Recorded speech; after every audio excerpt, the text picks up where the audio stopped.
Hey everyone, I'm Jake with InvisiLights and Lights at Wholesale. And as you can see behind me, I have an array of different ladders. We use these ladders for our permanent light installs that we do on both residential and commercial properties.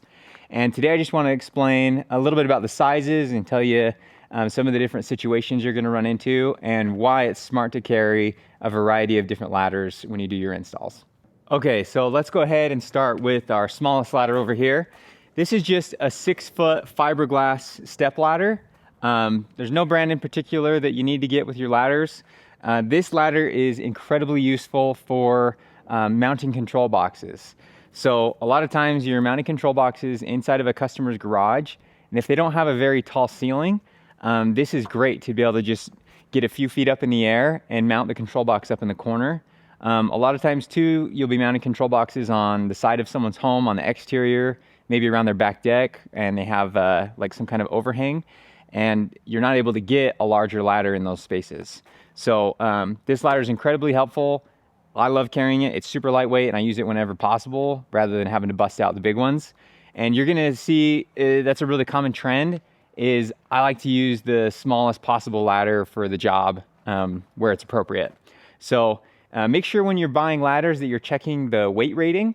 So a lot of these are rated just for like 250 pounds. If you're a larger guy, you're gonna wanna get ladders that are weighted for heavier weights. But I just use 250 pound ladders.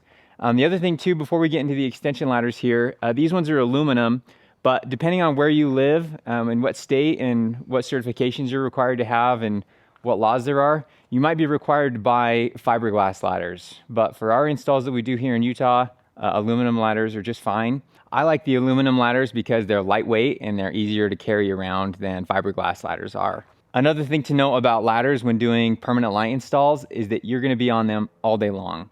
And you're gonna be moving them just a few feet at a time as you go down the roof lines of the building that you're doing your install on. And so unlike Christmas lights where you do a lot of roof walking, permanent lights, you're gonna be on ladders or on a boom lift the whole time because there's just not a way to reach underneath like the roof line to get to the soffit panel to do these installs from the shingles. You're gonna have to get underneath them with a ladder on every install. So let's talk about my next favorite ladder. It's the 20-foot extension ladder. Again, the brand isn't important, but this one gets used a lot for mounting control boxes in like garages where the ceiling's tall. A lot of times on single-story roof lines, you can use the 20-foot extension ladder.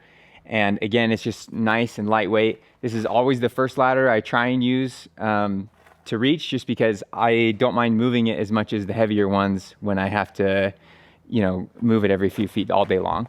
The next ladder that we use the most is the 24-foot extension ladder.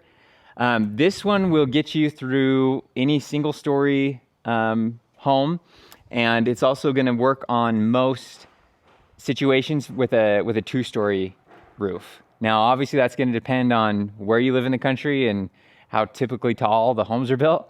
But for most of the roofs that we do here in Utah, if it's a 2-story home and they don't have like really rocky landscaping or the yard is level, the 24-foot extension ladder is great for most of those situations.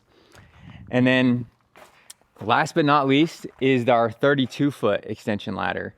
This lives on the van, but it rarely gets used unless we're doing a building that's either a commercial building that's really tall, or like a 2 or 3-story residential property.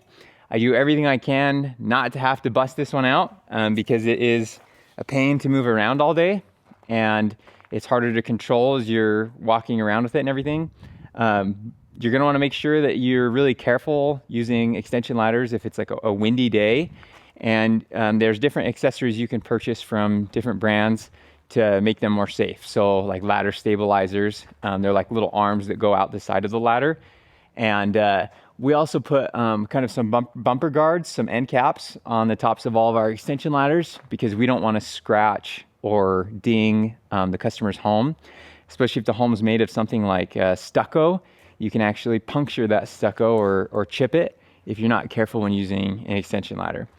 We also have rubber guards on all of our extension ladders that go at the top, and that just makes it so if you're resting your ladder against a customer's rain gutters, that you're not going to scratch them, because that just takes more time at the end of the day. You have to take touch-up paint, and you don't want to be, you know, ruining something on their home when you're there to put lights on and make the whole home look more amazing. So if you have any questions about ladders, let us know. We do carry, we keep some at the shop that are even longer, like a 40-foot ladder. We rarely have to bust that one out, but you might also have to rent a boom lift. So if a home has some bad overhangs on like the second or third story that prevent you from being able to safely use a ladder, you're gonna need to consider a boom lift rental.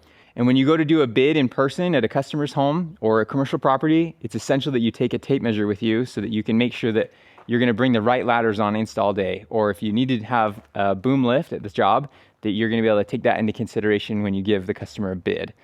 Because the worst thing would be to need something that you don't have and then have to go rent it at the last second or have it not be available, or lose some of your profit margin on a job because you didn't bid it correctly. So these are the ladders I carry. Like I said, my preference is always to take the lightest and smallest one because moving a ladder 3 feet at a time all day gets really tiring, and I like to have the lightest one possible I need for the job. So if you have more questions, be sure to give our channel a follow. We have tons of information on our online InvisiLights permanent lighting course. It's on demand. It's just $3.99, and I'll put a link to it in the description. And we cover all kinds of topics for permanent lighting installs, as far as how to be safe and what tools and equipment you need. So go ahead and check out that training, and we'll see you in the next video.